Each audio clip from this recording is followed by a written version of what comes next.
Welcome back for another episode of Donut Shop Podcast. Today I'm sitting here with Robert Ledogar, but I can just call you Led, right? Yes, please. So Led is just the way we're going to go for this one. Welcome to the Donut Shop Podcast in a donut shop. You reached out to me, and I thought this was a cool story. And it's a sucky story, but it sounds like an interesting story that I wanted to get out. Plus, there's things that I'd like to learn about on the front end of this show about, like, what does the US Marshal Service do? Robert is a former US Marshal out of New York. Eastern District, Brooklyn. Yeah. Eastern District, Brooklyn, in New York. You guys will hear it more and more through the episode with the accent, which will be fun to listen to because it sounds different than me. So welcome. Thanks for taking the drive. He lives on the other side of the state from me and drove out today to come on the show. No, awesome. I'm glad to be here. This should be good. So thank you. Let's kick it off. What the U.S. Marshal Service, part of the federal government of the United States of America, what's kind of the U.S. Marshal Service? The only explanation that I have is that Tommy Lee Jones was one of the top ones in the Chicago area. Did you ever work with Tommy Lee Jones in partnership, or even Wesley Snipes? No, but real quick, my wife actually met Wesley Snipes when they were filming in New York City, gave him my business card, and he autographed it. Okay. So that's the closest thing I got to that. Wow. All right. Yeah. Hey. But so yeah, anybody who doesn't know, Tommy Lee Jones was in The Fugitive, and then another show or another movie. Wesley Snipes actually wasn't. He was the protagonist or the one on the run in the movie U.S. Marshals. Right. Tommy Lee Jones was bringing that character back up, but. For some of that stuff, for some of us laymen's in the field, law enforcement, but I really don't know, or I haven't really worked with the Marshal Service as much. Once in a while, we'd serve a search warrant or meet up with them. They'd be in there. What do you guys do? What kind of stuff? It's a broad range of duties that the marshals do. It's almost like when you compare it to like sheriffs, at the local level. So marshals handle, of course, the biggest part of the job is fugitive investigations, going out and looking for America's Most Wanted. Yeah. Then we do judicial protection, witness security, prisoner transportation, cell block, holding the prisoners in the courthouse and then bring them before the judge. For federal stuff. Federal stuff, yes. But over time, throughout the years, the Marshal Service has partnered up with local law enforcement and created some of the biggest task forces in the nation. And for me, I was part of the New York, New Jersey Regional Fugitive Task Force, the largest fugitive task force in the world.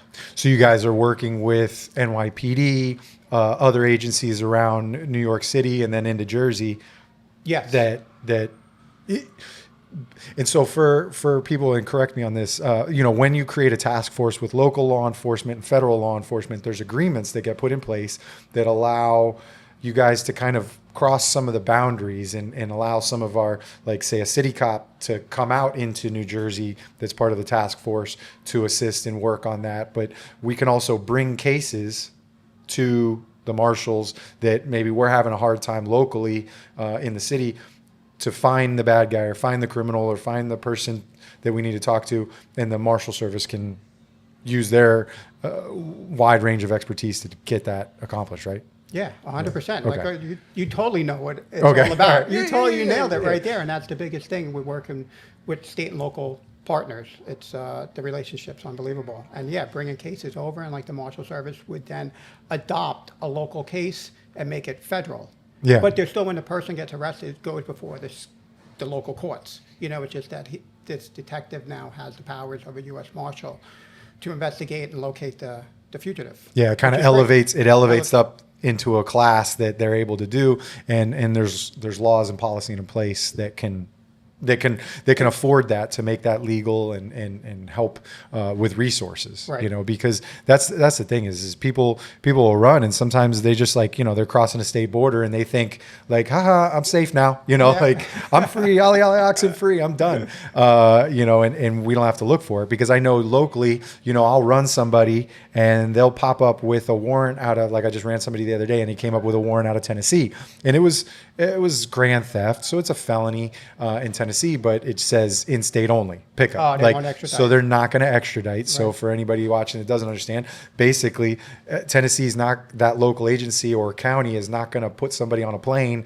send them to South Florida to pick up this guy, because it's just not that important to them. I mean, it's important, but it's just not something that they're willing to expend that money on and use the resources for. And it's a shame because it comes down to the money, right? For Yeah. for the state or the county or the municipality, whatever is in there. And that's unfortunate. But then that's where the benefits of working on a task force are, because then you could bring that case to the marshals, and when marshals can adopt it federally and get that person extradited. Yeah, but would you say, I mean, a grand theft, say it was a stolen car, but it was just a basic grand theft over a certain amount of money in that state, probably wouldn't elevate to a marshal service type thing. Even if there was task force in place, it's usually more of a forcible felony, violent Right. felony, Right, yes. kidnapping, home invasion, Right. or maybe something dealing with a criminal network, right? Oh, big time. And that was the big things that we did in New York was, major felony cases. So shootings, drugs, rape, any kind of sex crimes, of course, cop shootings, Yeah. car theft, home invasions. Yeah. So those are the biggest ones. And they're exciting cases to work. Yeah, big stuff with that. I did used to watch some of that TV show that was based out of that district, right? In the district in New York. The TV show that was on, what was it on, like A&E or something? Manhunt. Manhunt, Yes. is that what it was? Yeah. And that was an exciting show. Were you ever on that? Did I you was ever? on a couple episodes, but Yeah. I guess I wasn't well. You were. I wasn't well pictured. Yeah, you weren't photogenic or whatever. We'll see what I can do with your camera over here to help you out and get you photo ready or ready for the small screen. So all right, cool. So the Marshal Service, like what's the start out like? What are where are people going to the academy? Like what type of academy are they going to? And then like where do you kind of start out and build up from? You go. Our academy is down in Glencoe, Georgia, FLETC. FLETC, And we have to go through criminal investigator school first to become 1811s. You do that, and then after that, we go through the basic Deputy US Marshal Academy. So the academy is about 4 or 5 months long. And then before you go to the academy, you know where you're going to go after that, what district you're going to go work in. So for me, it was Eastern New York. So I went down to Georgia for 5 months and then graduated and went back up to the Eastern District of New York and you start doing the job. So and is that's where you're from? Originally, I'm from Queens, New York. Oh, okay. So you didn't like adapt the accent while you were working on the job. No. This it is real. came. Yeah. This is it. Okay. Would you say that they try to put people back to maybe where they came from, or? You try, but it never works out that way because when I went to the academy, it was a whole class of military people. So When was this? in 95. 95. Okay. Right. So non-war time Right. necessarily. Right. Yeah. But it was a lot of military coming All out. military, and that's how I got onto the Marshals. It was a special program called Operation Shining Star, and they were recruiting military people. Okay. So you're prior military? Yeah, I was in Oh, the Navy for 7 years. Thank you for your service. Thank you. All right. Thank you. Okay, so you kind of a bridge over programmer, like, we're drawing from people that already kind of have federal government type experience, military experience, and then we feel like those are the people that are willing to risk their lives for the United States of America already, right? Like, Oh, I think it's good great. recruiting Yeah, plan. and I think it's great, and I think that should happen all over the place. Like, we should give more to the military guys and girls that are wanting to get out or get out, that especially if they want to become cops or firemen or public workers for where they live, they should get almost head of the line privileges and be considered more so than guys and girls who didn't serve. Yeah, I mean, most places do, like, say it was a point system. They provide more points for veterans and stuff like that. So I think it's definitely there. But I think that they really, the agencies and places really do try to cater towards veterans. I know there was, especially when my chief of police at the time was he was a Marine, and he it felt like there was a long period of time where we were just like almost all we were hiring was military veterans, and granted, some of it was post Afghanistan, Iraq times and stuff, but Right. you get that, so you got a lot of people coming off their tours of duty and their normal just 4 years that they might have gone through, but we had a big portion of military come through for a while into my police department.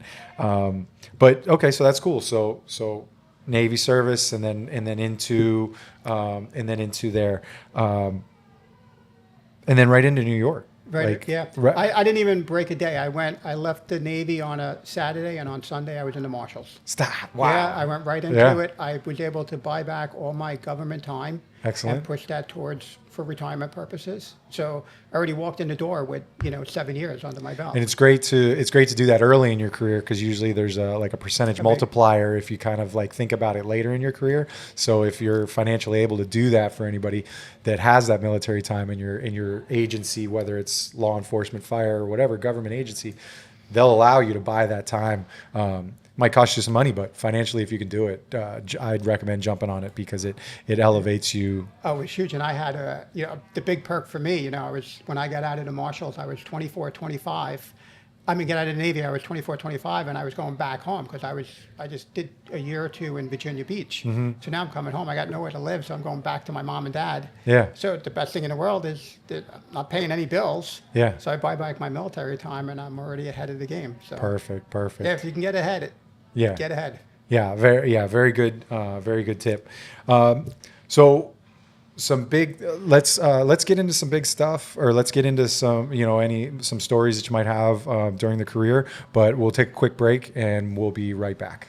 Hey guys, I'm sure that there's many of us that are aging and we've thought about hormone replacement therapy.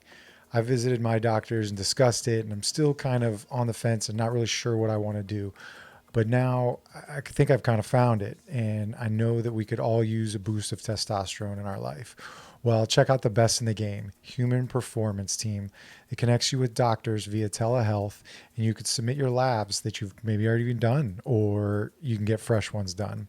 They offer a variety of services like primary care, urgent care, weight loss, and even mental health. We all know that, these jobs weigh on us and our mental health. Jump over to hptrt.com and use the code DSP for a continuous discount. Use the code DSP and get on a road to better health. Ooh, welcome back to the Donut Shop. Thanks for that break. And as the commercial said, HPTRT, big friend of the show. I'm working on a program myself, and it feels great. And I'm going to do a separate video, of course, for it, but just to kind of mention my progress and everything. But check out hptrt.com and use code DSP. To get a discount on the program. But yeah, so we talked about what led up to your career and kind of what got you into, or how you got into the Marshal Service. I want to talk a bit about the stuff that you did while you were in there. And I know there's working out in New York, you're going to have high profile cases, big stuff that you deal with, and even small stuff. You had told me that you've been in a few officer-involved shootings, or a few shootings. You dealt with El Chapo, so Mexican drug cartel, right? Mexican drug cartel leader, right? Yeah. Some big stuff. So can you spill some beans, man? Work on some story. Spill it. No, it's so true. I was in Eastern New York. It's Brooklyn, so everything's happening in Brooklyn. It's the mafia. It's street gangs, and then just high crime volume all the time. Yeah. And, to go back to, the show Manhunters, they profiled everything on there, and that just bringing everything together from Eastern New York, Southern New York, and the task force, which is exciting. It's exciting work. And then doing a job as the Marshals is excitement. It's an adrenaline rush. And it depends on what division or department you want to get into. For me, I was very, very fortunate. I got into warrants. I loved it. I did it most of my career. Early in my career, I did what the basics are, what you have to learn to do the job, working in the cell block, prisoner transportation, processing. and administrative tasks, working in the criminal section, learning. So you do that stuff while you're in New York, in the New York area. Yeah. You're working in with the Federal Bureau of Prisons in there, or Well, we're with the BOP every day, and that's where we house the prisoners and transport them from the jail, MDC Brooklyn or MCC Manhattan. And then we also have, guys that are locked up in Rikers Island. So you go in there and listen, that's the jail of jails. I'm just from New York. So, I worked with the NYP. I think the NYPD detectives are unbelievable, especially the guys that I worked with. Yeah. And I worked with sergeants and lieutenants. They're unbelievable. But you go to Rikers Island, that's a different animal in itself.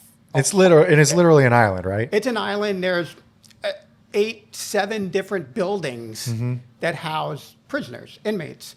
The numbers have went down. And I remember when I first started the job and I was going there and I would have to pick up guys from Rikers, they had 20,000, 22,000 inmates in Rikers Island. It's insane. Holy. And then you go to the different boroughs like Queens and Brooklyn, Bronx, and you have the Queens House of Detention, the Bronx House of Detention. Then you had the barge. There's an old Navy ship that was converted to a jail in the Bronx that held prisoners. No way. So you had to drive there. It was insane. Wow. But it's ran. It Yeah. functions. It happens, and it's 24/7. Yeah.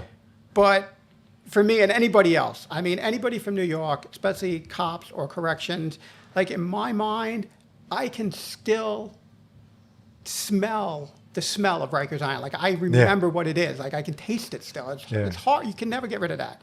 Interesting. Yeah. So Rikers Island. So how are people? Is there a road that gets there? You have to go over. There's a road. It's in Queens behind LaGuardia Airport. It's right by LaGuardia. Yeah. And then you have to go over a bridge. Yeah. It's just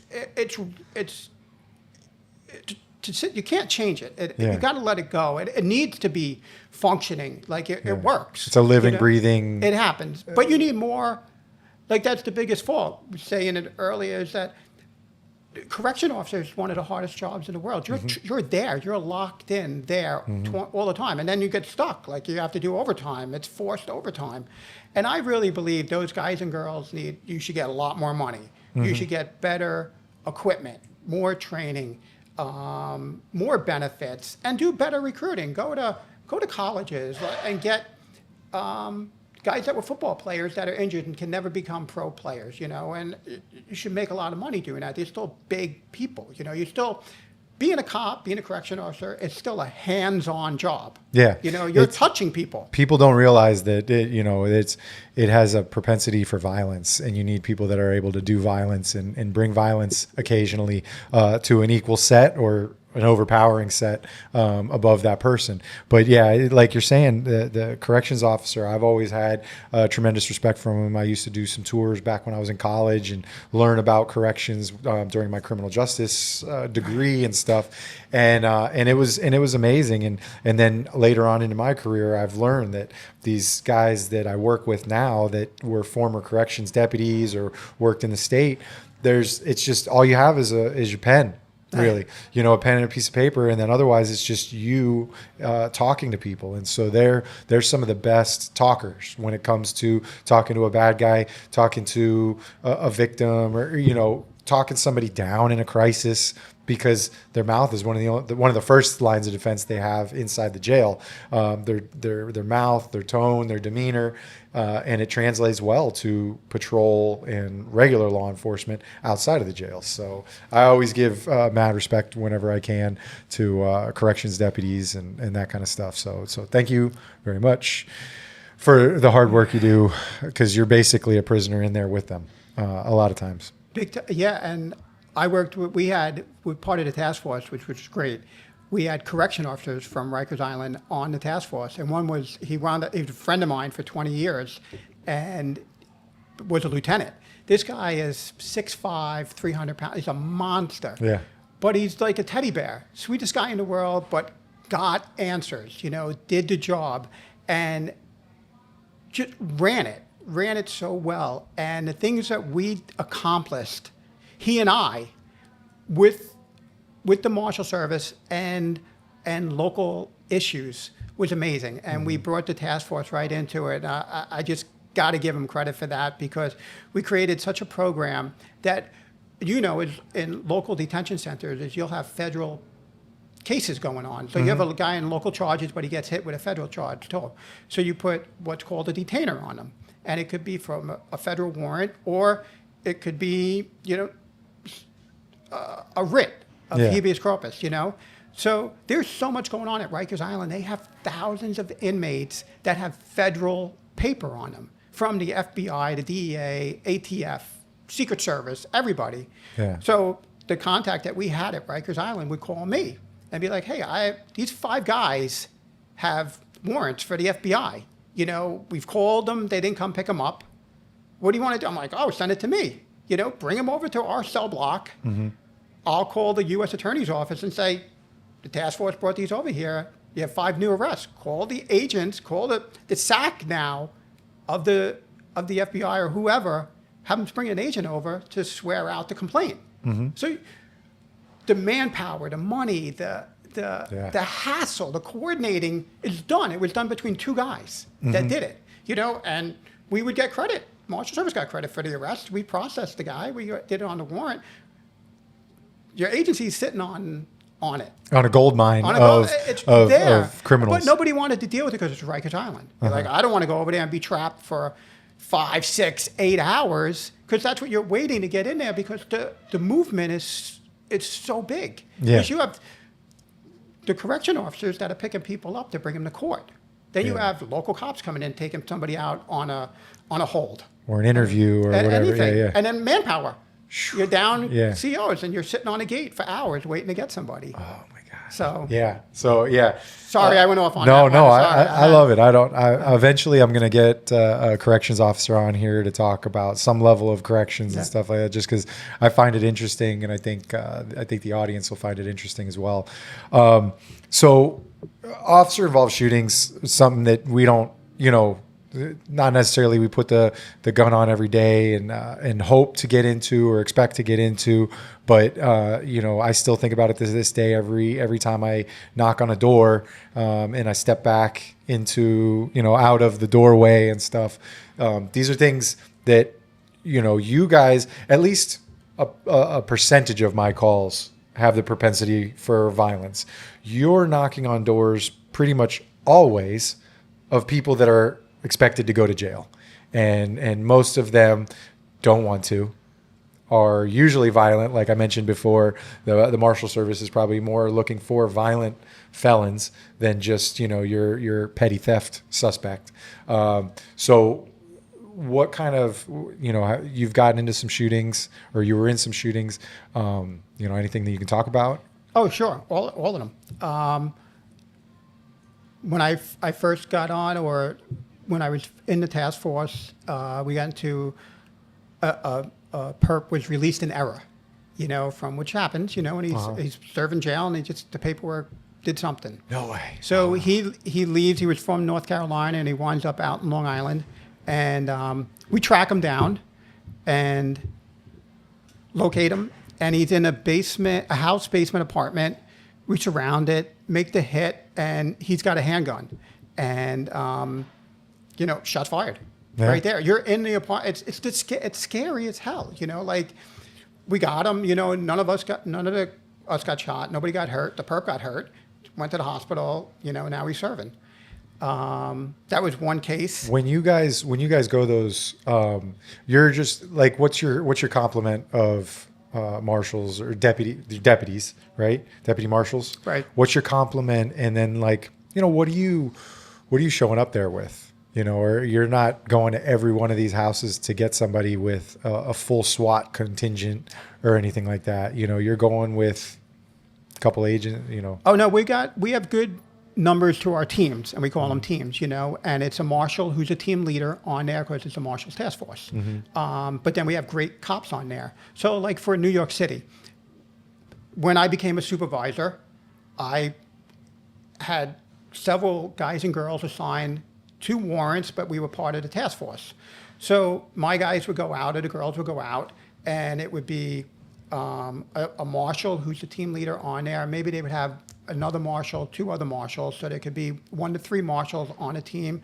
You have 2, 3, 4 detectives on there, a sergeant. We might even have somebody from ICE or other state police, state probation. So it just, the numbers get bigger. But all these teams, like in New York, there was 8, 10, 12 teams of people going out in the morning every day and arresting people. In Long Island, it was 2. And they had their own groups of people too. So, and in New York, it's different. In the city, in the 5 boroughs, it's different. You usually go into apartments. So you have to deal with the ground, the roof, you know, it's different Stairwells, floors, everything. yeah. Things Fire are happening. escapes. And of course, the radios don't work when you're Yeah. in the projects. It's not Yeah. happening. And in Long Island, it's different. You're dealing with a lot more suburbs and the housing and everything. So you have to surround the front, the back, the sides, you know, Yeah. the street. And then you get out of your car and you leave your car there.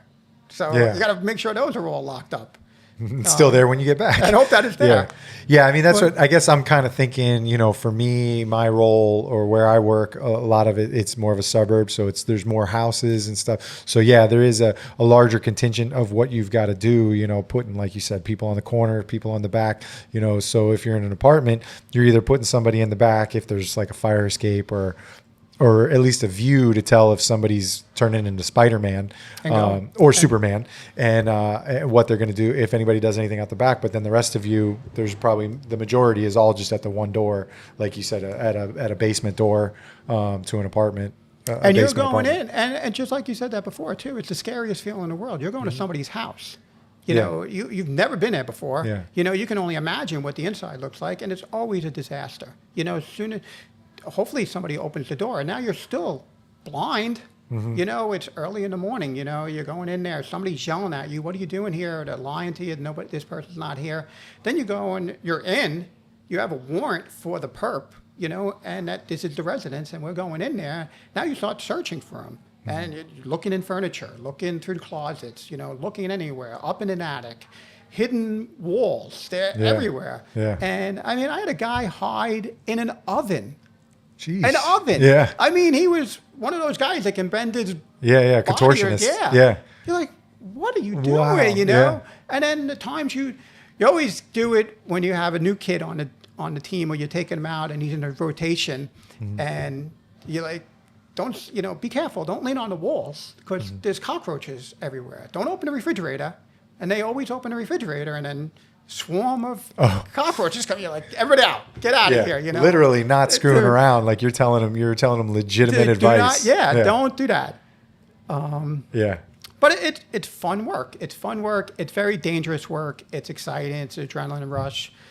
We were the last shooting case I was involved in was in Queens, and it was late at night, and we were tracking the perp down, and the guy was a major player. He was wanted for homicide. He actually was wanted for it was a DEA case out of Virginia, moving drugs, and I was getting ready to pull the plug and be like, we're not working this. We've been out all day and night. And then finally the one deputy whose case it was, he was like, no, we're gonna hit the door. I'm like, let's go then. Let's make this happen. And it's already an illegal apartment in a house. And we go around. It's in a corner. We have to surround the whole house. But we have our whole team there, which is about 8 guys, 10 guys, marshals and detectives, as well as we brief the local precinct that we're coming out and doing a hit. So those guys were coming out with us too, so we had more backup, which is great. So we have the NYPD that's going to take care of the outside for us, which is huge, and the marshals are going to make, entry.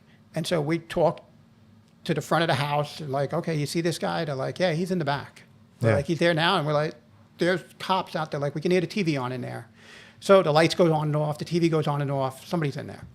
So we're knocking on the door, doing the whole thing, and there starts banter going back and forth. And we're like telling them who we are, police, marshals, open the door. And he's like, no, leave me alone, you got the wrong person. We're like, no, we're coming in. So we have the owner of the house, we're like, give us a key. He's like, change the locks on the door. I'm like, take the door. So we hit the door, small little thing, there's a small little area. The guy retreats to a bedroom, and opens the door. We have about 5 marshals make entry into this little area. They're on top of each other, and he starts shooting. This guy had 2 different guns. He had a 45 and a 9mm.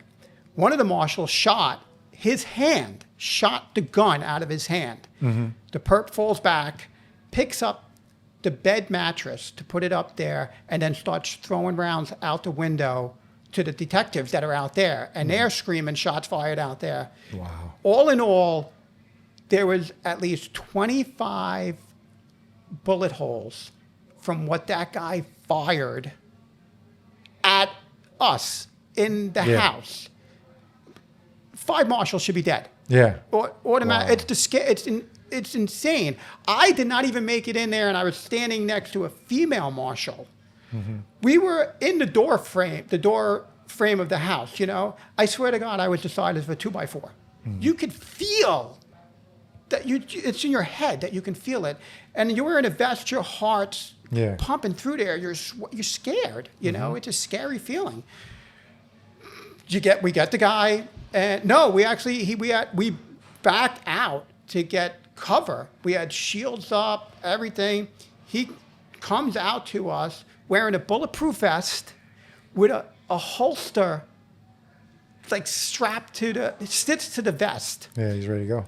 With a gun in his hand. Mm-hmm. So everybody's pointing on him. Now it's 11 o'clock at night. All the neighbors are out. Yeah. Everybody's videotaping this. Everybody's yelling.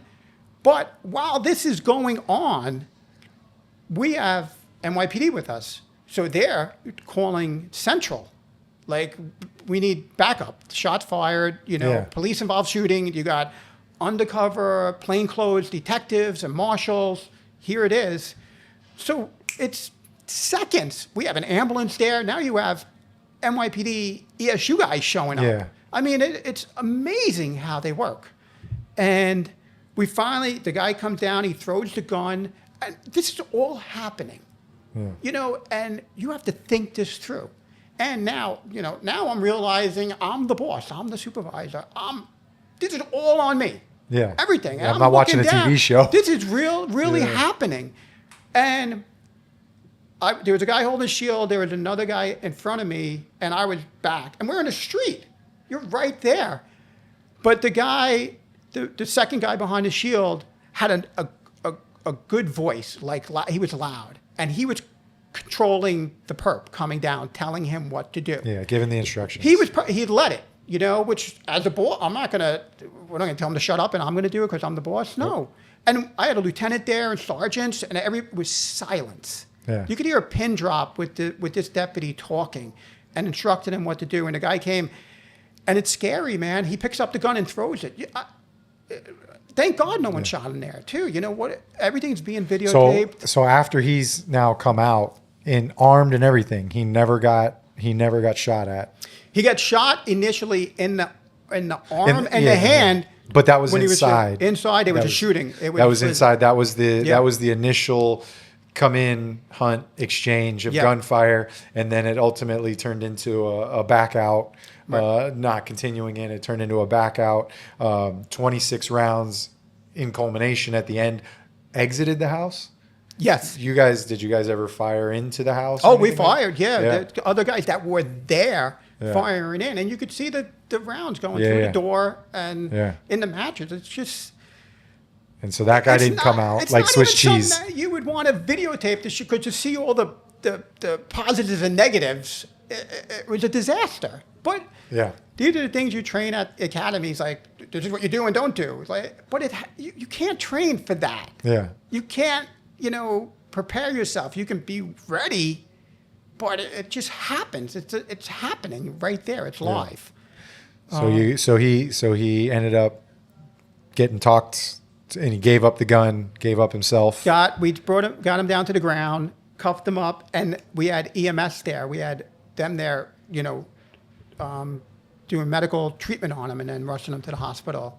Right, because he had the extremity. But of course, in the end, he wound up getting 40 years for it.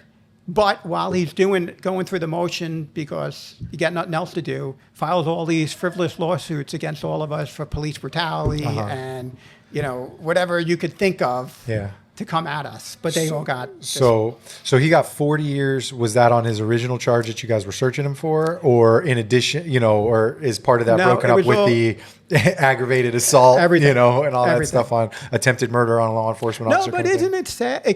That got dismissed. It was just an assault on law enforcement. Assault. The guy had Yeah. 2 guns, stolen guns, and a bulletproof vest. Stolen bulletproof vest. Yeah, yeah. And he's a perp.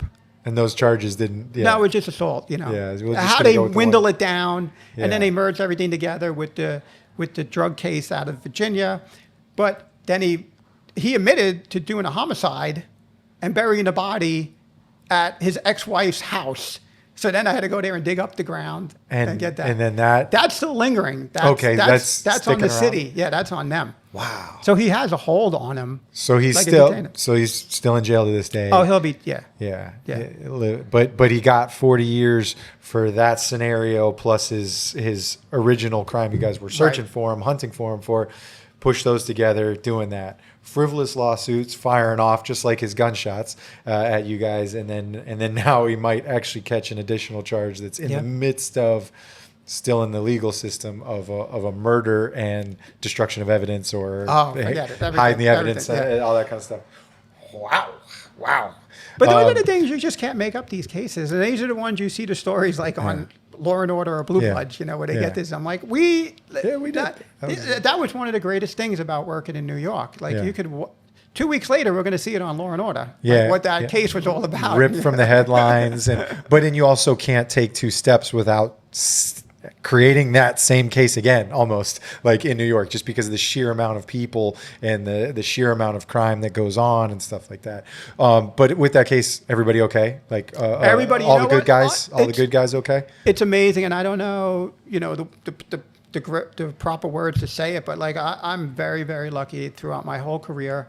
I've been hurt on a job and jammed up on the job, but the men and women that I worked with and who worked for me, thank goodness, were always safe.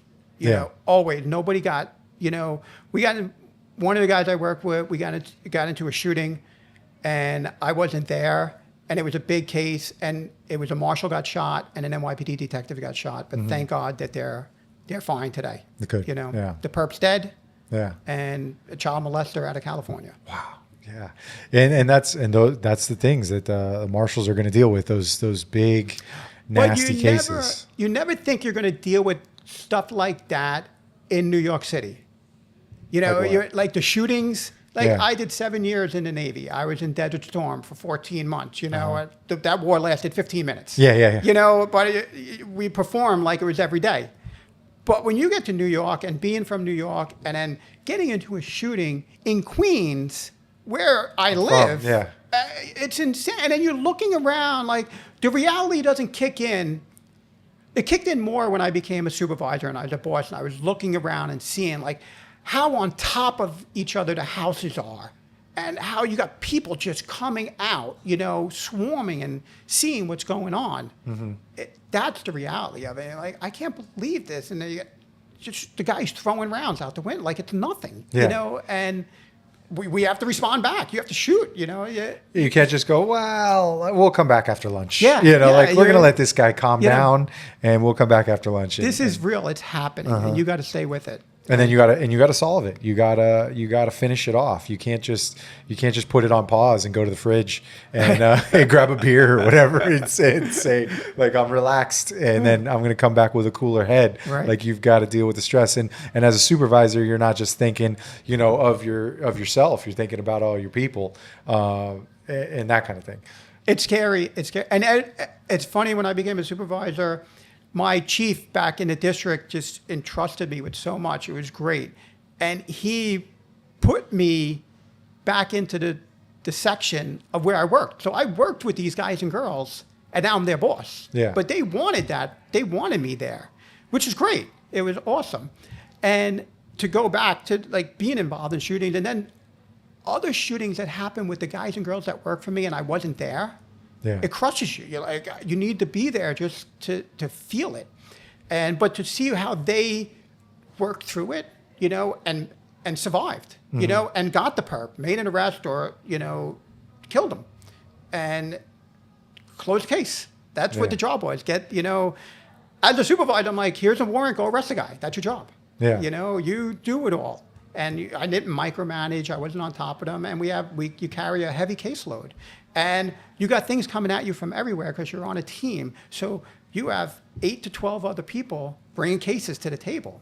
So Right, because you've got deputies and officers from local jurisdictions that have their own crimes and their own problems going on that sometimes hit dead ends, and they've got to come to a higher power or a different group to try to see if, hey, can you look at this case and see what you guys can do, because we're at our wits end at it, or we're at a dead end, and maybe you guys have better resources. So then those detectives have stuff coming in from their partners back home, and then now you're grabbing onto new cases that all right, that one seemed, we can actually knock that one out this week, I think. So let's triage this situation of the cases that we have on the week, and we're going to move this one to the front end and knock it out, I think. Well, that what a good thing to bring up is, like, when we were doing the show Manhunters, like, they had they needed a case to work. Yeah. But to give credit to our task force, what we did every day,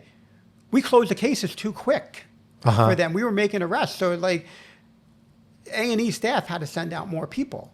Yeah. So, but it's happening, and like the chief would call, I'd be like, we're going to go out on this guy today. I'm like, they arrested him last night. What do you mean they arrested him? Like, we have everybody here at 5 a.m. They got arrested. I don't know. They'd get briefed or something, or because they probably want to look at some of the cases, or kind of like look into it for a second to like read kind of like the description of it first. But then by the time that they'd read it, done their little bureaucracy of stuff, you guys were already hard charging and running through it, because it's like, we're not waiting for you, bro. Like, it's things are happening, and I like. Yeah. You have one case that you're interested in, and I have 17 that came in this morning. Yeah. And I got to push them out, and they got to get arrested. And these teams, and I expected that from the guys and girls on the teams. Like, hey, listen, you're not just making one arrest today. 3 or 5. Yeah. Like, come on, easy. Like, you can grab them, push them in, and then they go into the cell block. They get processed. They go to court. Yeah. That's it. Like, it's not. Yeah, I mean, we used to. And you're in the area. You're driving. You're around. Yeah. So go get somebody. We used to do that back in the day on midnights. We don't do it so much anymore. I don't think so. I'm not on midnights, but yeah, when we were on midnights, we used to. Sometimes a sergeant would come in and he'd just print out the city's basically all warrants that came back with city addresses for us from Broward County, and he'd go, all right. And so he'd especially like to go to the probationary guys or the training officers and say, hey, take a couple probationary guys or your trainees, and in your downtime, go hit these houses. I mean, it's at night. Hopefully people are at home. They're possibly sleeping, so we might get the drop on them, at least as far as getting them up, groggy, coming to the door. What? Oh, crap, cops are here, and so we'd be hitting these county warrant type things, little stuff. We're not going after murderers or whatever through the night as patrol officers. That's still scary and dangerous. Totally. Too. And like the worst, like going into a house, but that's what we were trained to do. That was like second nature to us to get in there and go and search a house and find somebody and arrest them. Making a car stop out there, that's difficult. And it's hard, and you're running out, at 2:00 in the afternoon, and you have 4 or 5 unmarked cars pulling up on a Ford Explorer, and there's a dozen guys getting out with guns in broad daylight. It's intense. There's a lot of team tactics that come involved in that. How much training other than just real world experience are they getting in that kind of, like, does the Marshal Service or the federal agencies do like vehicle takedown training, like specific, everything? Obviously there's a book about it, and is the real world what the book says? No, not usually, but and some of this is improvised. But did you guys kind of make up the rule book on that stuff, or do you? I think throughout the years with the task force, they created a lot of new policies and procedures and practicals on what to do from experience from doing it now. But just like every police department, every federal agency, there is more policies and bureaucratic headaches than you can imagine. More memos and notices that come out and emails. You just can't read them all. Yeah.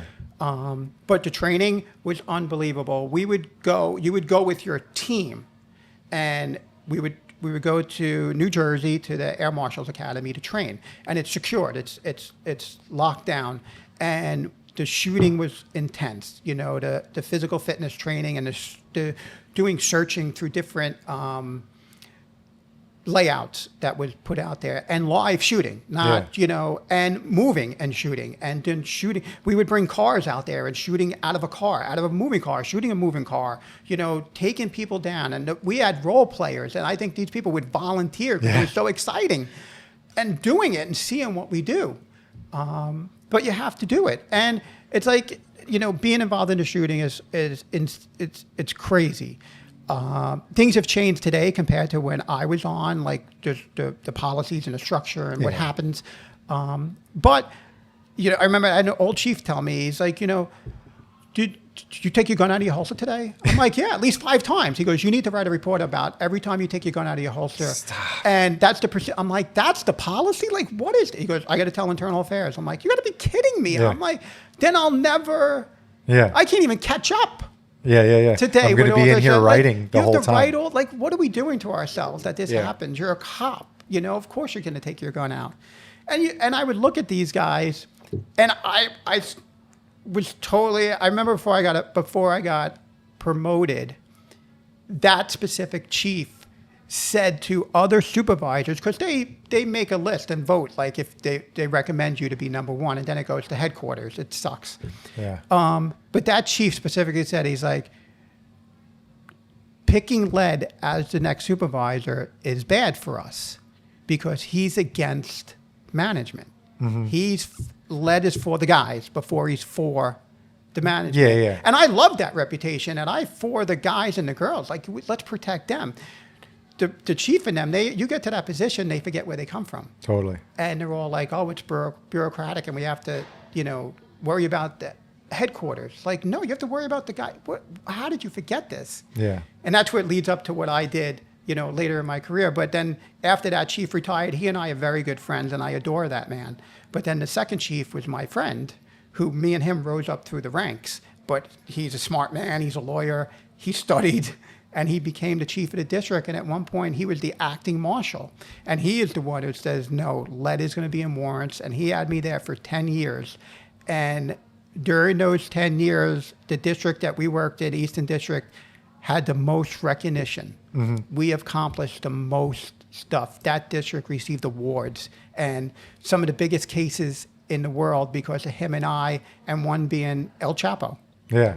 It was out of Eastern New York, and I was one of the marshals that was assigned a warrant from DEA out of Long Island and put it through the system, and then there was other marshals assigned to it.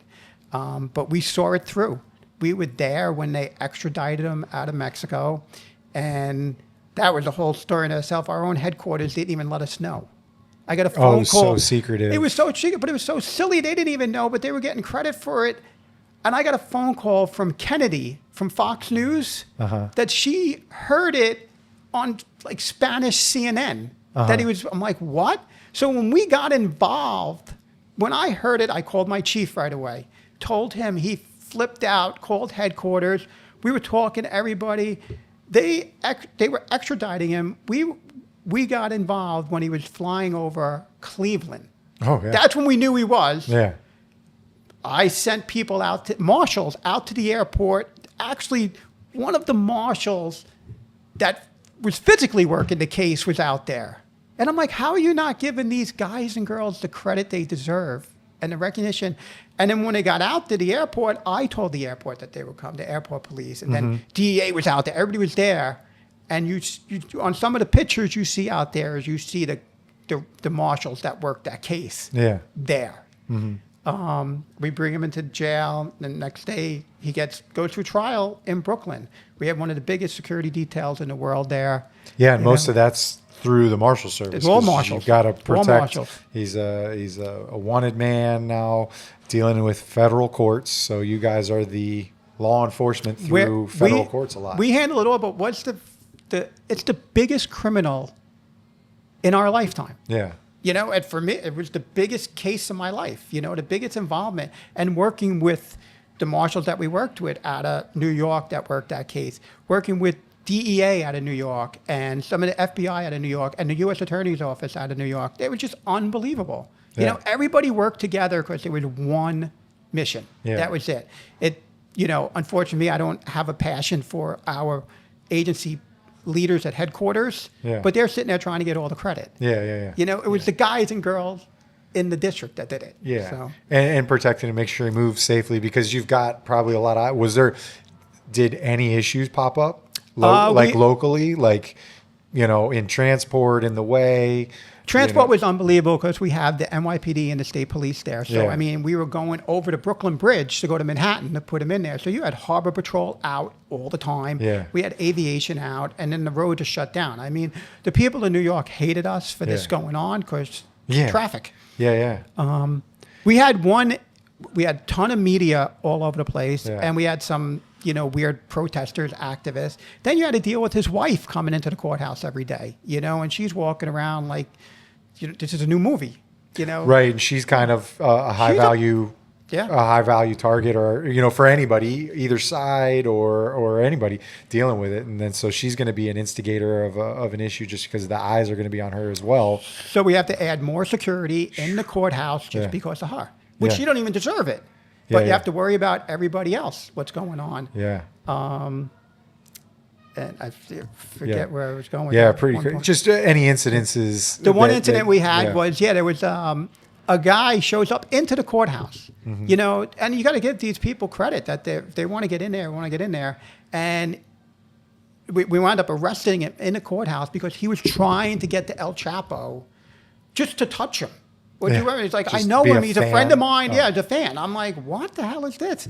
So everybody's standing back, like confused. Like, is this a joke or a test or what are we doing? And it was finally with one of the guys I work with, and big stocky guy. And me and him go up there, and he's like, what are we doing? Like, and he finally, that's it. You're under arrest. Let's go. Disruption, you know, whatever you're doing in here, disturbing the peace, whatever we can make up.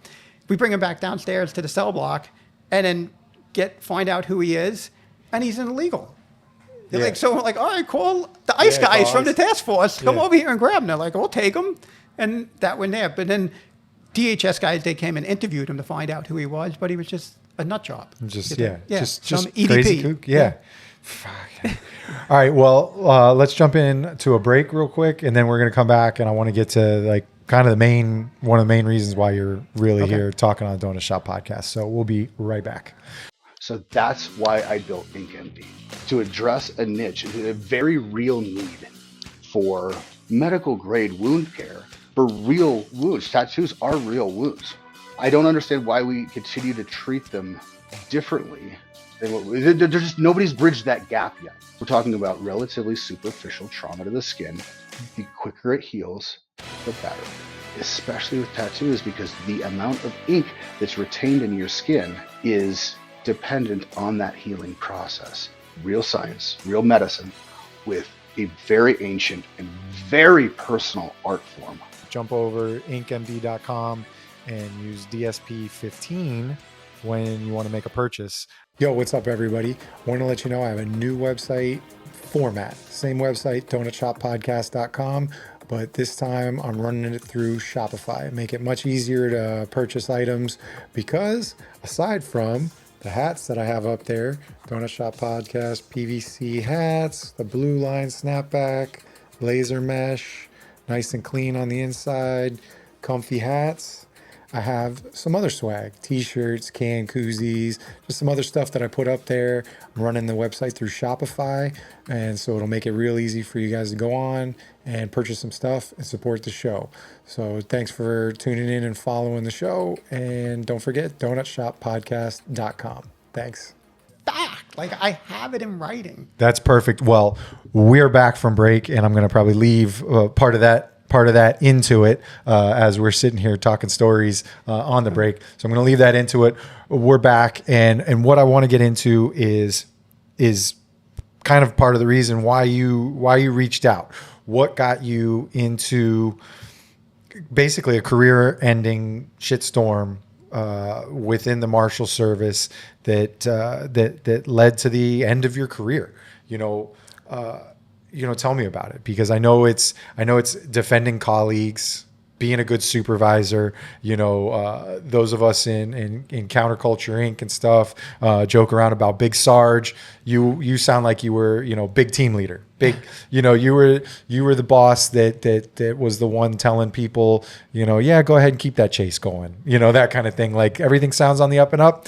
Keep the chase going. I'm not worried about what upstairs was saying. You sound like the kind of guy that's worried about what your guys need, what your people need on the road, the ones out there doing the work. So that's just through talking to you. That's what it sounds like. So let's dig into this story. Sure. It's crushing. It's just ultimately crushing. I had a great career, and I had a hard career. I got jammed up a few times, just like anybody else gets jammed up on the job. Yeah. And worked through it all. It was in 2015, and a young lady who worked with me, and now I'm the supervisor, and she works for me, and she's assigned to the task force because we all work together, and she's working out in Long Island. Well, she comes to me and tells me that in the beginning, it was going on for months, she was being bullied, blackballed, discriminated against, everything you can think of. And ultimately, she was being sexually harassed and actually sexually assaulted by 3 to 5 guys that work in the task force. Mm-hmm. The local supervisor out there, who was my counterpart, who was assigned to the task force, just ignored it and then lied about it. So she brings it to my attention. I confront her and get her off the task force because it's bad. It's dangerous for her, which was a mistake on my part, and I didn't know. How do you protect somebody but to get them out of there? Right. She was scared. I bring it up. I confront the supervisor. I confront the guys that are doing this to her, and it goes south instantly. We're arguing with each other. One guy actually found out I was going to a Mets baseball game, went to that game to confront me, to fight. I mean, we were going to fight, and it just broke apart. This is all going on. Of course, I tell my chief what happened. The girl that I defended is an Army veteran. She was an MP in the Army, and she could hold her own. But she's going up against these other guys, and the things that happened to her was everything from them just messing around with her desk or moving her car because she left her keys on the desk and would hide it in the garage. One guy actually peed in her jar of cookies that you would get at like Costco's, those animal crackers. Yeah. Peed in it. Oh. And we know that. We know that type of guy. We know the guy. Yeah. They would take all the porn magazines that you would take from the perps in the cell block and put them all over her desk because she was a lesbian. Oh, okay. They would play porn on the computer. They would ask her different questions about what to do to a girl. These guys are married. Some of these guys have daughters, and this is what we're doing. So I mean, it's beyond, because we're gonna get in an alpha or in a male dominated career field. We're gonna get shit talking. We're gonna get razzing and screwing around. But in your opinion, did you feel that this was going even beyond what, say, the squad was a group of guys? And you think it was beyond locker room screwing around? It only went beyond that when she brought it to my attention and I heard her. In the beginning, it's like, because she's scared. She tells the story that she's like, I can't go to lead because he's going to be like, suck it up. Just keep moving on. And I would have been, because like, suck it up. But when she told me what one of the guys did to her, she came walking into the office and he just started grabbing her and feeling her rope and grabbing her ass and just messing with her. And she's like, that's when she lost it. Yeah. And then to tell me that guy almost every morning made her kiss him. Hello? I'm like, where is this coming from? Like, this is insane. Yeah. And then she drops up all the other stuff that's happening to her by the guys. So she reports about that guy, and we confront him, like, what are you doing? He's like, well, I'm, Spanish. That's my culture to get kiss. No, it's not. Not in law enforcement. Not in. It's your team. It's your partner. It's your coworkers. Like, no, this is not. You know, that atmosphere. Did she ever speak up to them other than just like an uncomfortable body language? Did she ever just say, "Hey guys, this is time to stop. Like, I'm done with this." Yeah, once that guy grabbed her like that, she Yeah. flipped out. And then she fought with the other guys and asked to go on a different team to be away from them. She asked Okay, for these yeah. changes, and it was happening. But what so, yeah, went so- bad is when she brought up about the guy who groped her and feeling her up. 2 days later, there was a hit that she went out on, and 2 guys from a different team but part of the Long Island division showed up. One of those guys, they went and hit the house to go after a perp. She was watching somebody in the house. An older lady was just standing there. She was keeping her at bay. One of those guys came in and hit her, pushed her, shoved her Yeah. in the house, and just gave her a look, like, we can get to you. Okay. You know, don't go against us. And that eventually came out. We found that out. So that things were going bad. Like, how do you control that?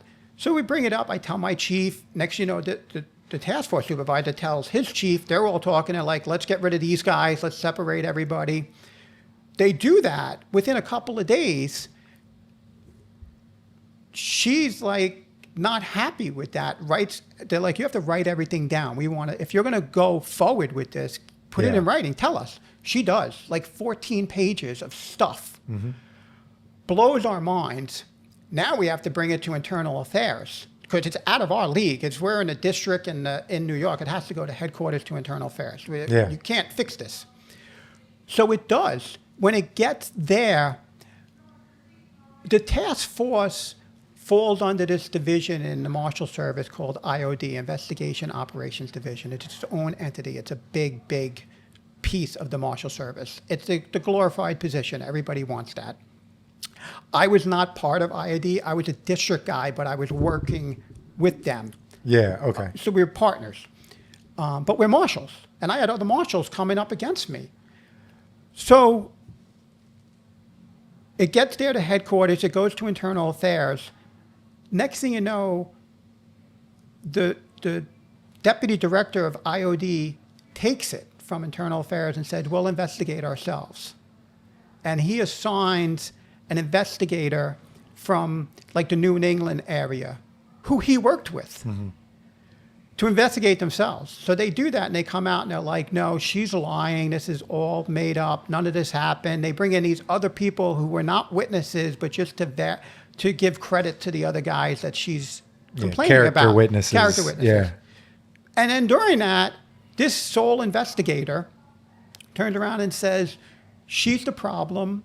She's taking everything out of content and personal, and this is a male alpha-dominated role. She's an alpha-dominating person. Yeah. She's well-liked by everybody in the courthouse, well-known. She was there longer than most of those guys on the task force.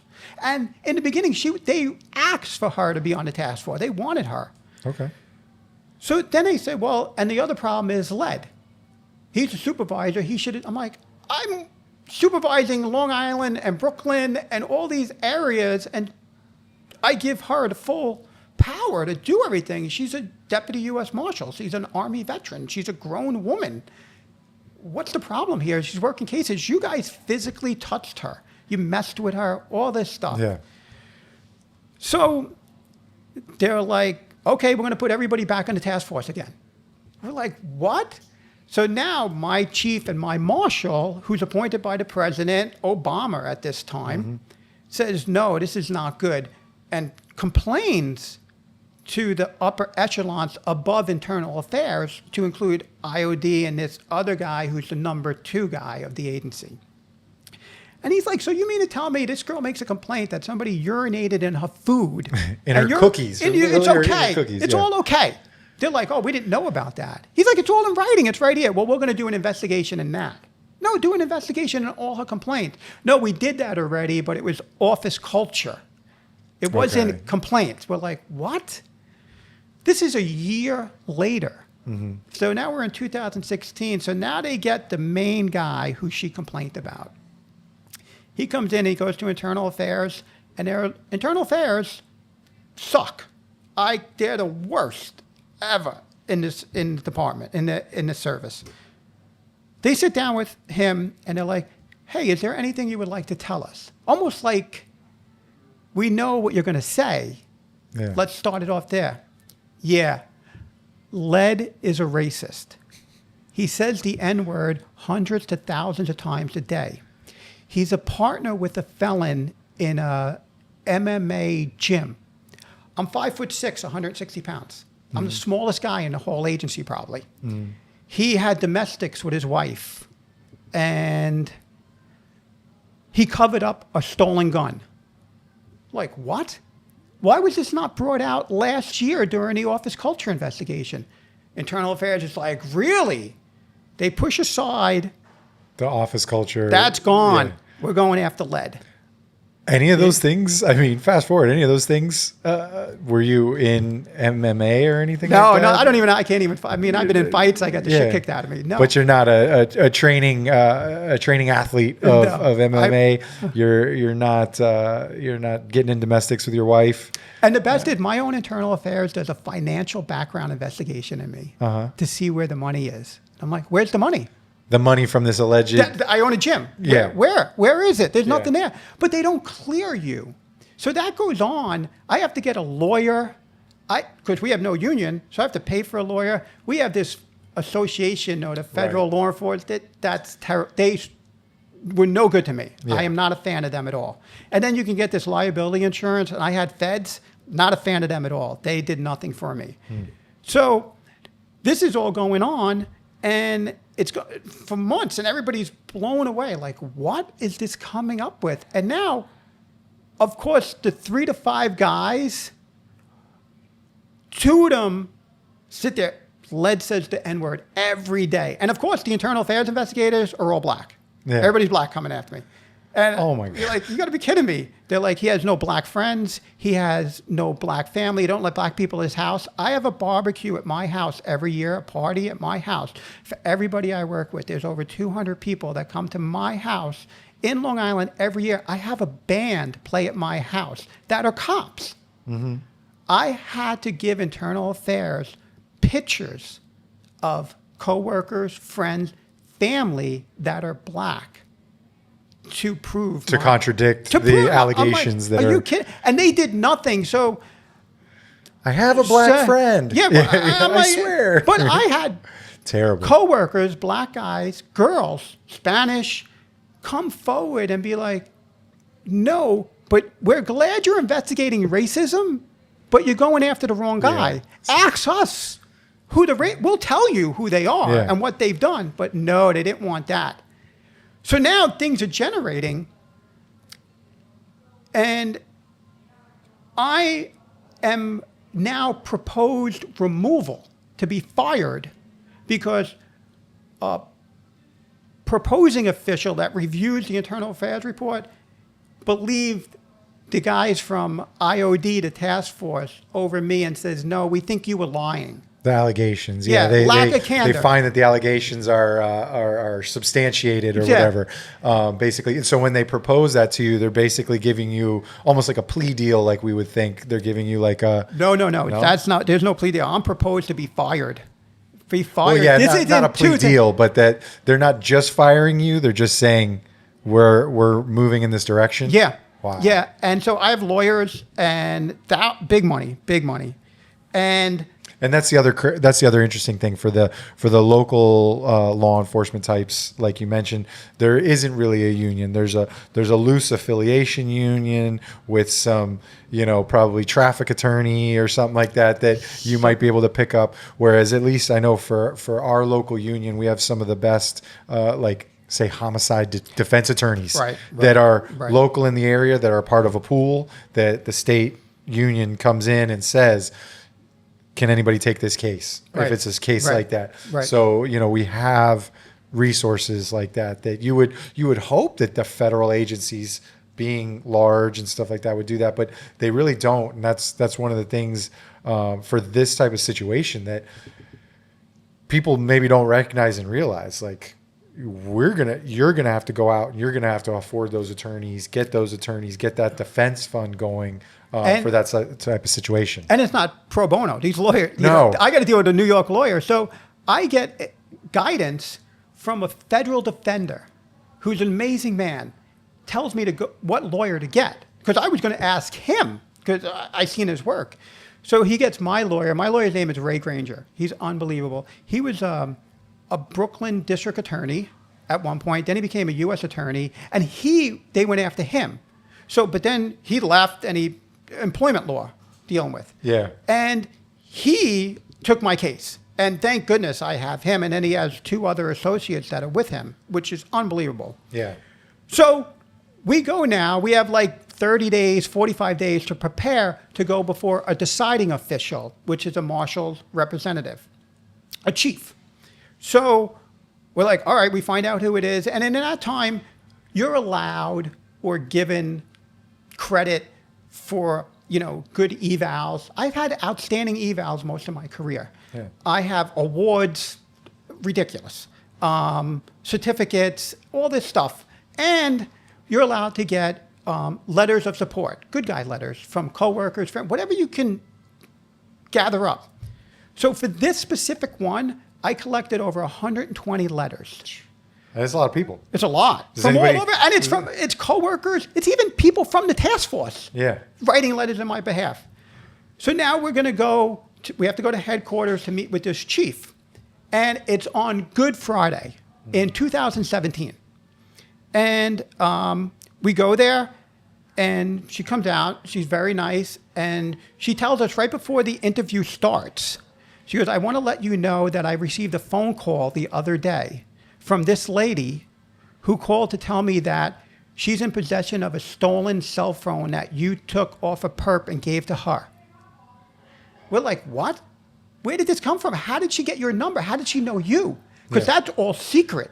Yeah. So how does she know? how did she- The tribunal or the. So we're like, how did she get all this stuff? And she's like, I don't know. So my lawyer's like, I want an investigation into that. Yeah, the I want fix that. is in. Oh, wait, before I go see this deciding official, I get hit again with another internal affairs investigation about the felon that I'm associating with, who I own a gym with. The gym guy. That specific person is in jail at the time, and he was calling me from jail to give me information about a political corruption case that was going on in Nassau County, Long Island, with this guy, Ed Mangano, who is the Nassau County commissioner, and a sex scandal. My guy was hooking up with the same girl that the commissioner was hooking up with. Oh, so yeah, This is all he's got pillow talk. Yeah. But this is all on recordings, because he's calling me collect on my government cell phone. So From this the this jail. part's actually true. This is true, 100%. This was actually going on. So But you didn't actually have a MMA gym with no, him. not the But no. but so that kind of grew like a weed out of These- the actual relationship that you had with him as an informant, Yes. providing information. Okay, all right. And these guys that made that accusation against me, these task force officers, they knew he was my source. yeah, And he was in the task force years ago giving them information right. about stuff. So he's registered. He's got all that kind of. he's in there. Yeah, So he's a rat. Yeah, this is all being recorded. So when he tells me this stuff, the next day I go right to the U.S. Attorney's office. Mm-hmm. And I go talk to the U.S. Attorney that's working the case. And they're just smiling. Because they got the recordings. They know that I was talking to them. They're like, you have no idea what's going on. I'm like, no, I don't. And they're like, we were going to go after him anyway. But with you here, it makes it better. We're going to writ him out on a writ cap or writ cat to testify and proffer him. Okay? I'm like, yeah, okay, no problem. This is an FBI case. I don't care. So other marshals, they get the paperwork, they pull him out of the jail, bring him in, and he's like, the U.S. attorney and them sit down and like, why are you doing this for Bobby Ledogar? He goes, because he arrested me 10 years ago, and he was a gentleman. He let me use his cell phone to call my wife and son to say I was going to jail. yeah, And I gave him a coffee and donut. yeah. That's what I did. That was it. So he kept my number, all that, and throughout the years, he's given me information. So fast forward, my internal affairs finds out now they're like mishandling an informant. Whatever it is, we're like, what? We're like, we brought him to the U.S. Attorney's Office. It's all there. It's all done. I have nothing to do with it. No, we were told that your wife was married to the informant. We're like, what? And now I'm fighting. I'm being interviewed by Internal Affairs. In 2 weeks, I'm going to get fired. And you got another internal case coming at me? Yeah. This is how screwed up they are. So we let that be known. Now we're, fast forward, now we're with the deciding official. And I'm like, I'm being proposed removed again. You know, I have Internal Affairs on my ass again for that. She's just blown away. We present everything to her. She goes, I just want to let you know that I read every letter. Mm-hmm. I mean, this is an emotional thing that you're going through. I'm going to lose my whole life here. Yeah. And I'm like, well, thank you. She's like, I believe we bring evidence. We have photographs of a bookcase in the task force squad room of stolen items that these guys would take off perps and put on display.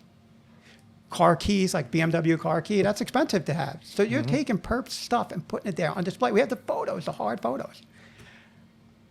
They walked around with a gorilla mask in the office making fun of the two black guys that worked in the task force. I had the gorilla mask. They created a Nerf football and put sex parts all over it. I had the football. And people reported that when they were being interviewed by Internal Affairs. But I went and I gave it to the deciding official. I go, you have your own problems and you're coming after me. I'm like, you have all this. So what are you saying? So what you're saying with this like alleged trophy case, like that existed in real life? Real life. And those were all either inside jokes or former things. You guys had all that stuff? Yep. Is that bad? Isn't that bad? Very bad. It's crime.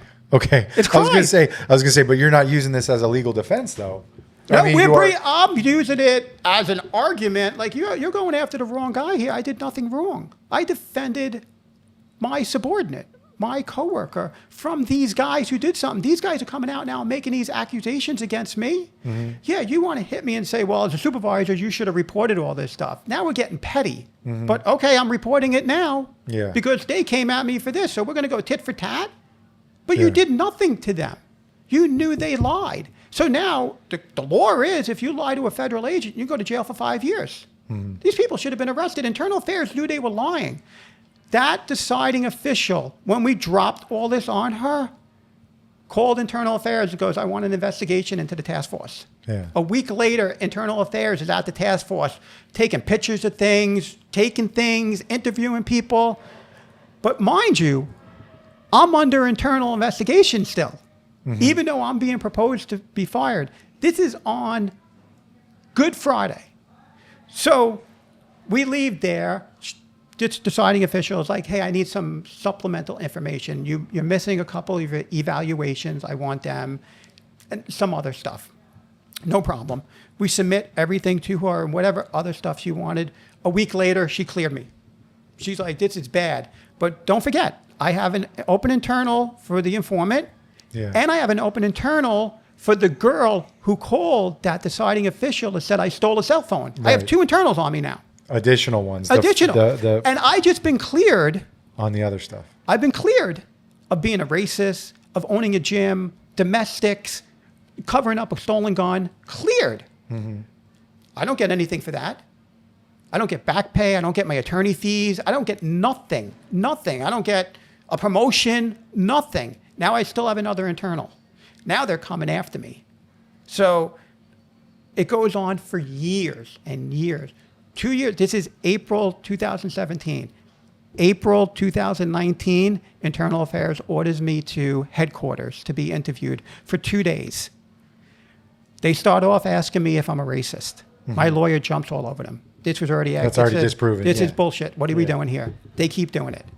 They come out and they ask me if I steal evidence, if I stole a cell phone, if I steal drugs, if I take drugs, if the girl I defended takes drugs, if I'm selling drugs. They ask me if I'm a bodyguard, if I'm a bouncer at a bar, if I steal and sell social security numbers, if I cheat on my wife, if I file for bankruptcy. All these things that are all fireable offenses, like you lose your top secret clearance, everything. Okay. This is the interview. Yeah. Then they ask me other guys that I work with. One guy got jammed up got a ticket in New Jersey.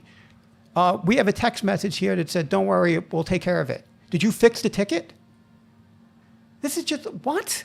You're coming at me for that? Then another guy who got jammed up, you gave him back his creds. So what? If I steal money from the evidence locker, there's no complaints about this. Nobody filed a complaint on me to investigate it. Yeah. They just went at it. You think they're just, well, some of those sound like they could just be canned questions of morality that are probably based on some policies and procedures that they're just asking you those. Stealing money, well, no. Fixing a ticket might be making up a story or something like that they may. But why ask that? Why are you? Yeah. They went into my cell phone, my government cell phone, no problem, go right ahead. And the best is they asked me when we were there to look at my cell phone. They're like, do you have any porn pictures in here or anything sex? I'm like, what? I got pictures of my dog or family bullshit stuff in there. But what I did have pictures of was a fugitive we arrested, high profile case of the Hague Act, international parental kidnapping. Horrible. She was a Playboy model. Yeah. I didn't even know we took pictures of everything, including the Playboy magazine that she was in, used it as evidence to give to the U.S. attorney, to give to the French court.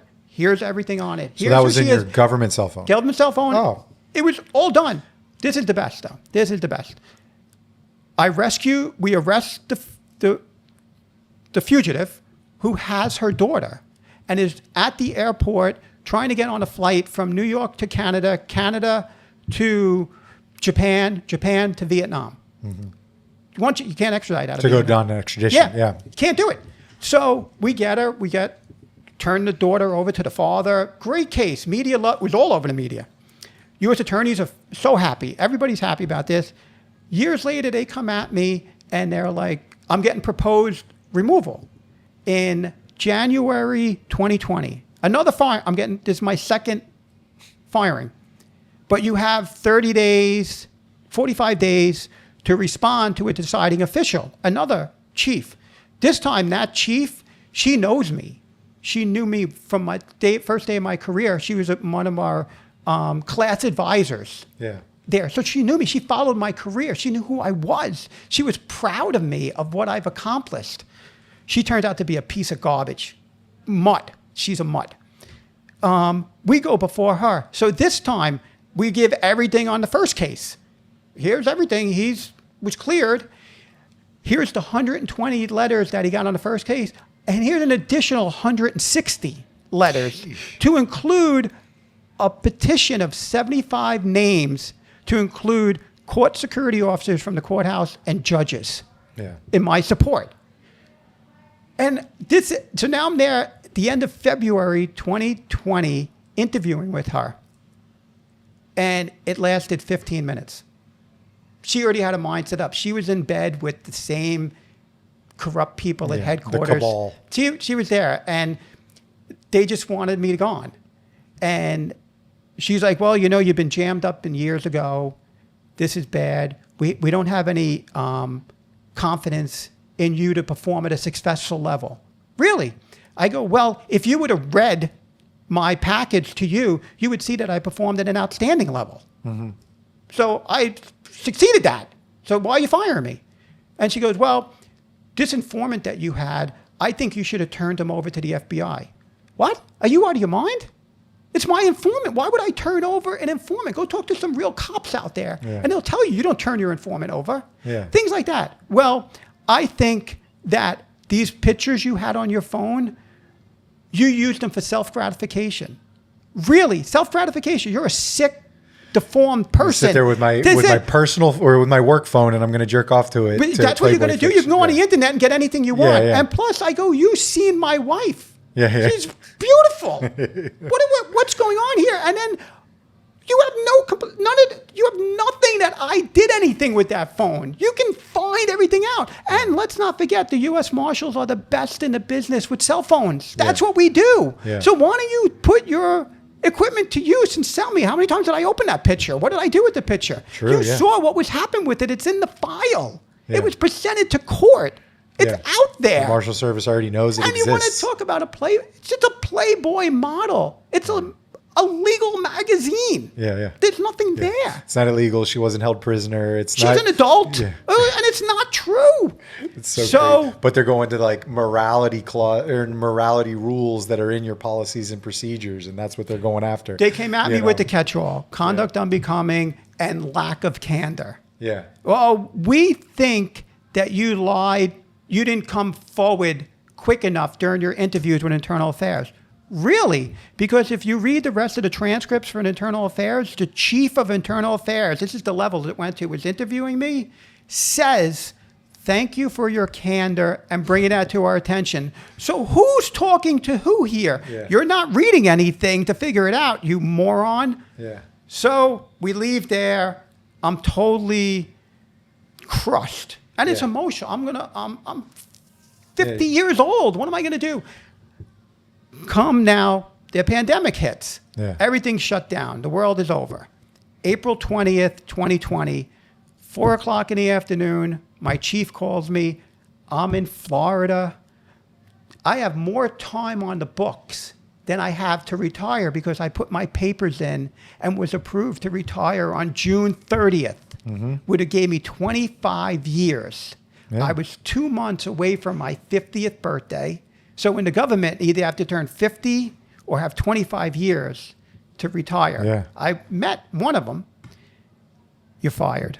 Jesus. They're terminating you on everything. I don't know what you're going to do. Okay. Here we go again. I call my lawyers, tell them. He's like, holy shit. So now I have to file an appeal against that with this thing called the Merit System Protection Board, MSPB. It's a joke. It's a kangaroo court. It's the debacle. It was designed to help the employee when it really helps the agency. It kills me. So now I got my lawyers again, more money coming out. Now I'm fired. There's a pandemic, the world pandemic's going on. I got nothing. My wife is losing her mind, like, what's going on? And so I start doing things. And I get in touch with the National Police Defense Foundation. And they came to save my life. Yeah. They created a legal defense fund to help me. So now that's all happening, and I got to fight this case, and I got to go before the Merit System Protection Board. And that gets delayed because of COVID and all this silliness that's going on. And then I finally go and I have my hearing.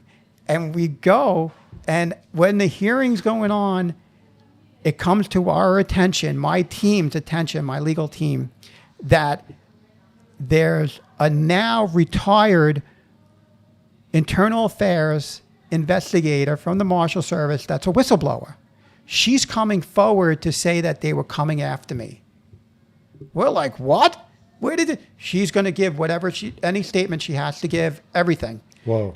I'm like, this is unbelievable. We bring it. Yeah, lottery check basically. Bam, Is that's what it. You have your. Yeah. And they're like, they were going after him. Yeah. It's all proven. Like, this guy was going up.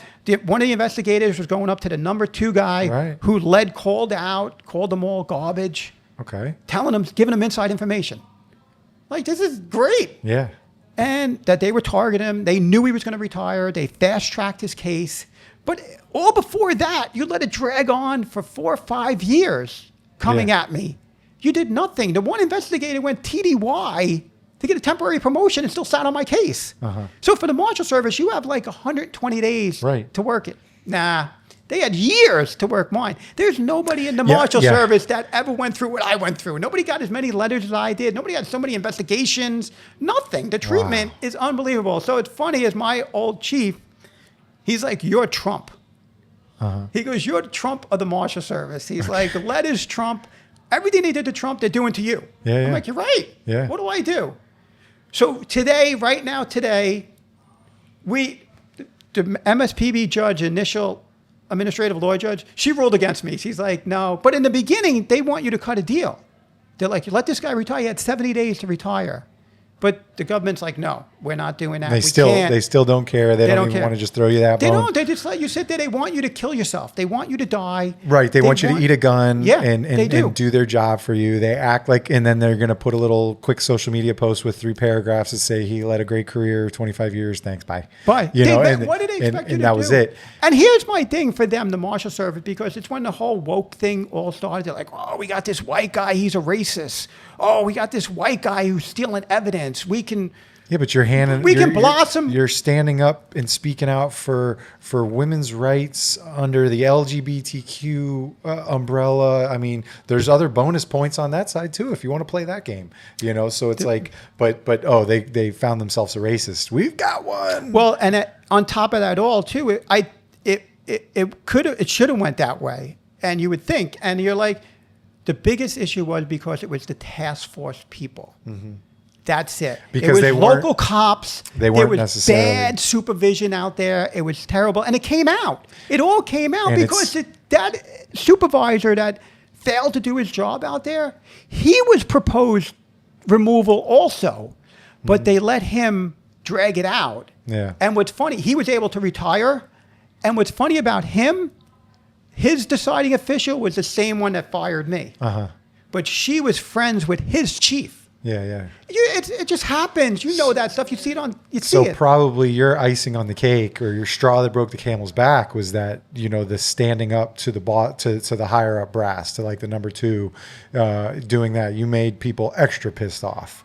Yes. You made some extra noise instead of thank you, sir, may I have another. You were a little too squeaky. Like you started to go into George Costanza a little bit. I heard a little bit of George Costanza, but so there was going to be a question in there. What happened to the whistleblower? Like, where's the whistleblower? She came what forth. stage? She testified before. That MP, kangaroo court? Yeah, that kangaroo court. But before that, we appealed that judge's decision, and it went up to a higher level at the Merit System Protection Board, a panel, three judge types that are appointed by the president.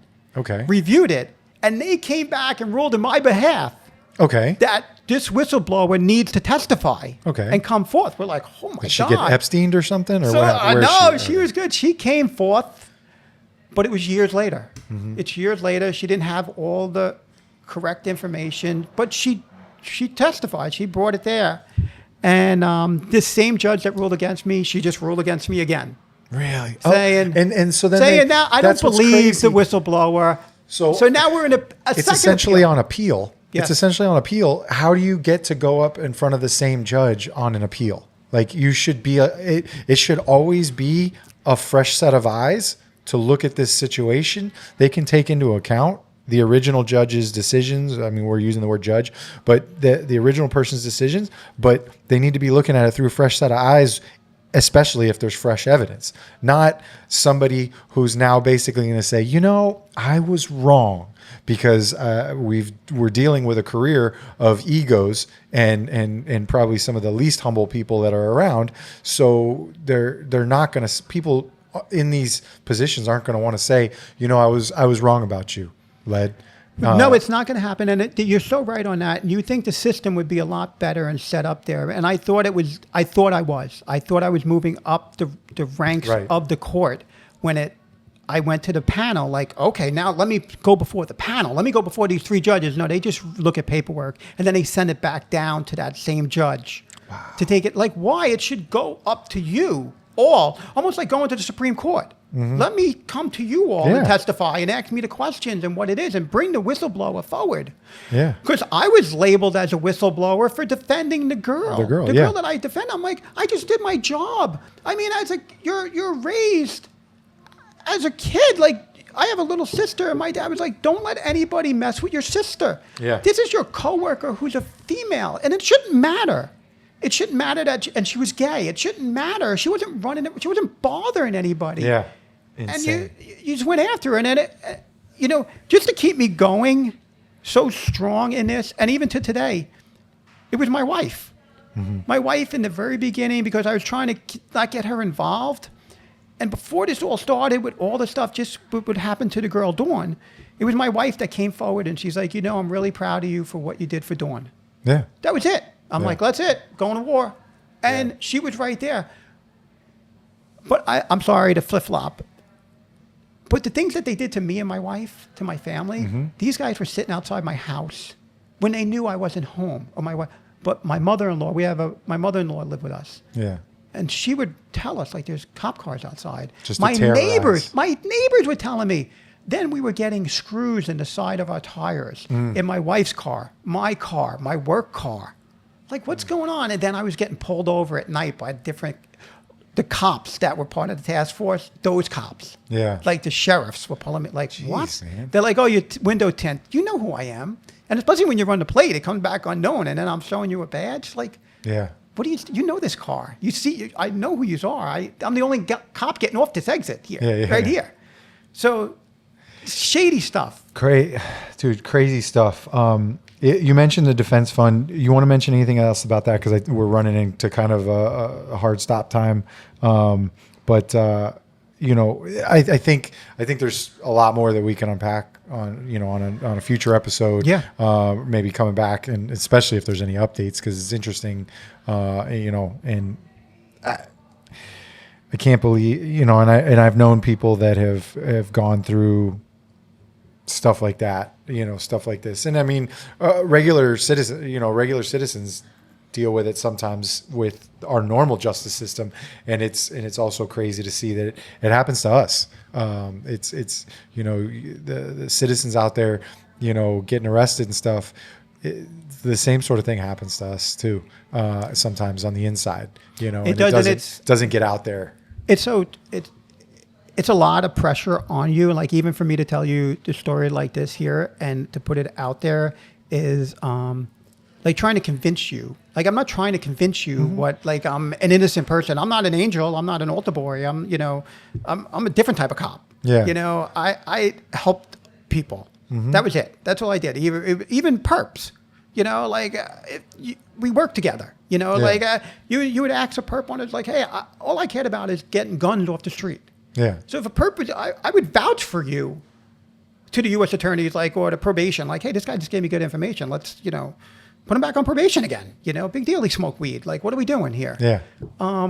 But to stand up for, like, your coworker, just because, like, and what are we doing now? Now they know. That's what gets it's so gross out there. Is like, what happened to me is, like, so many people know that these people lied about me. But nobody did anything for me. Instead, you came at me. You were like, we're going to use these lies to destroy you. And that's exactly what happened. That's exactly what happened. To get fired 2 months before I can retire during a worldwide pandemic. So crazy. It's just so personal. Yeah. That it just blows your mind. Literally, like 100 feet from the finish line in a marathon, and somebody walks out and trips you. Yeah. It says, like, hey, and you break your ankle and you can't finish the marathon. It's insane. What was brought up was so crazy is the last hearing we had a couple of months ago was that there's two lawyers from the marshals that come in after me.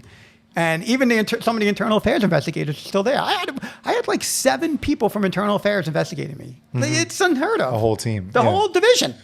But the biggest question that one of the marshals' lawyers had for the whistleblower was, what was her reactions to me talking to the media and doing podcasts and interviews? I'm like, really? That's what we're going to ask before a judge with somebody here. So right from there, we knew it was so personal. Yeah. And even the whistleblower, she came out and said it. She's like, it was very personal. They were out to get Bobby Ledogar. Wow. They hated him. And my lawyer said that from day one. They're like, they hate you. They just hate you. Well, Because I did my job. Jesus. Hopefully with getting information out on podcasts and doing different type of speaking about it, and all the letters that you've written to any official that you can get a hold of, maybe you can get something turned out about it. If not, just to clear your name. Are you getting any kind of pension or retirement, or because you're fired, how's that work out? It's insane. So there was 2 FBI agents that I connected with doing this and on LinkedIn, and then finally having the courage to like talk to people and get some information, and they told me what to do. And it was also a lawyer from the Marshals who was retired, who liked me, who told me what to do. So I don't want to go into it. Okay. But I did retire. Okay. I did. I was able to get my pension, 30 years, 32 years of government service, my full law enforcement pension. And I got all my medical benefits and that. But I'm still fighting for the years that I lost. And attorney fees that are just, of course, those are. I could buy another house for the attorney fees. Are you kidding me? Sure. Come on. Yeah. It's crazy. Well, I mean, so a little bit of a bright side to some of it that I don't want to leave. I don't want to leave the audience totally hanging, worried about at least the pension, that stuff that you're getting a little bit from the government. You weren't just completely cut off, although terrible. And if not just for your name and the career that you worked for, being completely drugged through the mud and destroyed.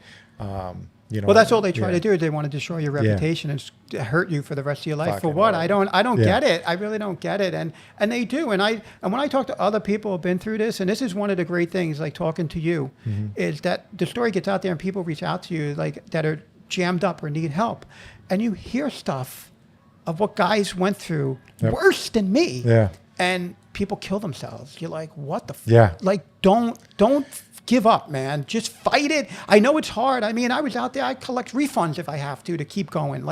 But thank goodness my family was there. My friends were there. So many people, and they're still there today.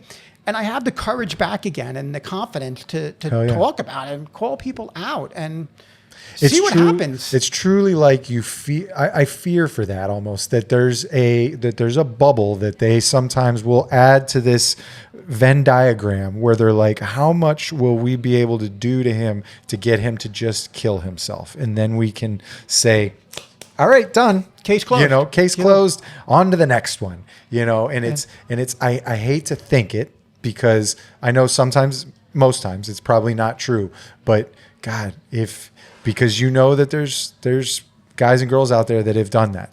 They've taken their life because of the amount that has gone up against them, and they feel that it's just such an uphill battle that they'll never be able to defeat or get past, and so that they feel like that's just the answer.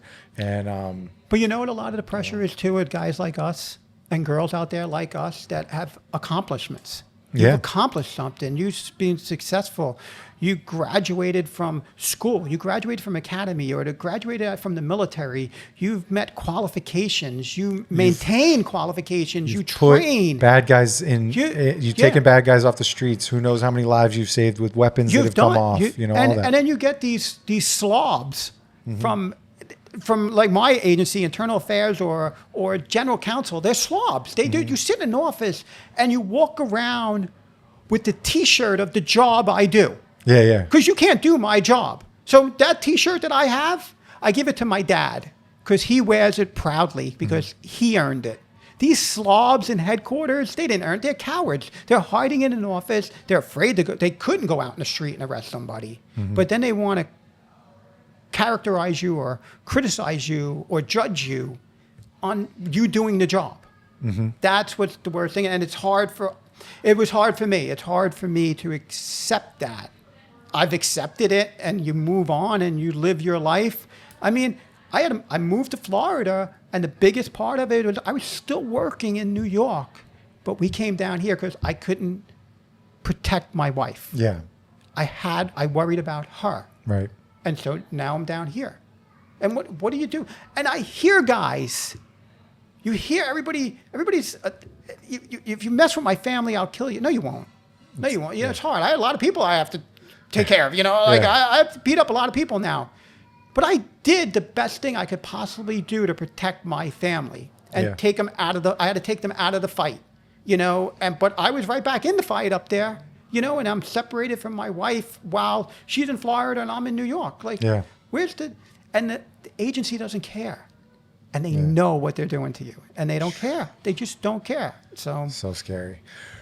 Well, thank you very much for making the drive. I hope we were able to get some good information out, and you did bring up the point that stuff like this, it helps connect other people. Last week's episode, I talked to a guy about connecting with disabled folks that, paraplegics, quadriplegics and stuff, and how they connected. And then this week, talking to you, and somebody's going to hear this story that maybe didn't know about it, and they're looking at it through their lens, and it might kind of bring some advice to them, help them out, and then, or maybe somebody that knows a connection that can help you out and bring back your good name as far as that's concerned, So, but yeah, man. So let's stay in touch and For sure. reconnect. And I'm interested to hear some better news about this in the future, and then or any kind of updates and stuff for sure. So thank you very much. Thank you. And we'll catch you guys on the next one. Thanks. Bye. Calling all units, calling all units. Donut Shop has a fresh dozen. Go ahead and take a 1040.